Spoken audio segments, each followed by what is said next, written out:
wabarakatuh. Bagaimana kabarnya hari ini? Semoga senantiasa sehat dan bahagia selalu ya anak-anak. Bertemu lagi dengan Ibu Guru dalam kelas informatika. Pada kesempatan kali ini kita akan membahas tentang sistem kerja komputer.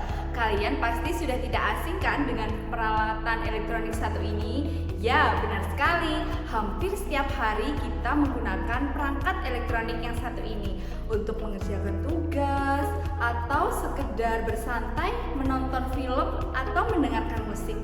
Nah, apa kalian tahu bagaimana cara kerja komputer? Mari kita pelajari bersama-sama.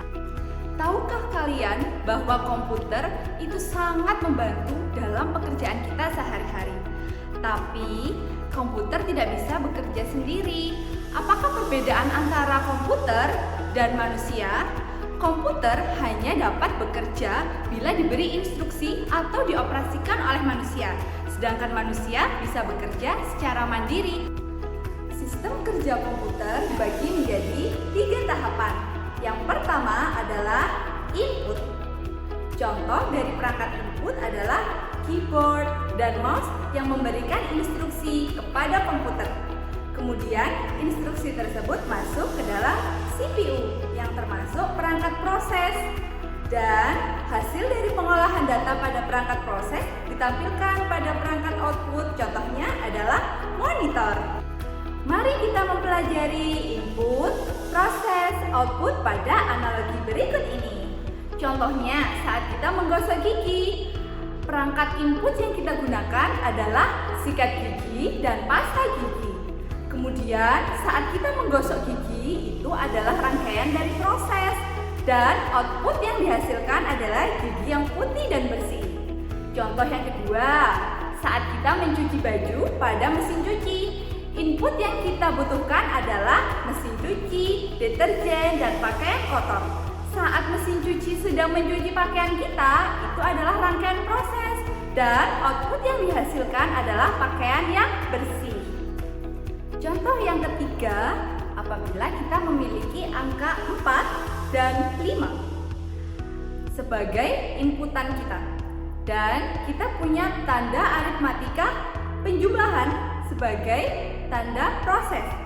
Nah, kemudian data tersebut diolah. 4 ditambah 5 akan menghasilkan output atau keluaran berupa angka 9. Seperti itulah analogi dari input, proses, dan output yang terjadi pada komputer. Data yang dimasukkan tidak akan bisa dimengerti apabila belum diolah di perangkat proses, dan data tersebut akan bermanfaat dan menjadi sebuah informasi apabila telah mengalami proses pengolahan data pada CPU. Data dimasukkan pada perangkat input. Contoh dari perangkat input adalah keyboard dan mouse. Kemudian data tersebut masuk dan diolah oleh otak komputer atau CPU, di mana di dalam CPU terdapat control unit, arithmetic logic unit, dan perangkat penyimpanan. Perangkat penyimpanan dibagi menjadi 2, perangkat penyimpanan utama atau main memory dan perangkat penyimpanan tambahan atau secondary memory. Contoh dari perangkat penyimpanan utama adalah RAM dan ROM. Contoh dari perangkat penyimpanan tambahan adalah hard disk, flash disk, CD-ROM, dan memory card. Setelah data mengalami proses pengolahan pada perangkat proses, data akan ditampilkan pada perangkat output. Contoh dari perangkat output adalah monitor, speaker, printer, dan lain sebagainya. Baik anak-anak, sekarang kalian sudah tahu ya bagaimana sistem kerja komputer. Jadi jangan hanya mengoperasikan komputer saja. Kita sebagai orang yang high teknologi harus tahu bagaimana cara kerja dan sistem komputer. Semoga pembelajaran kita kali ini bermanfaat. Sampai bertemu pada pembahasan berikutnya. Wassalamualaikum warahmatullahi wabarakatuh. Stay healthy and be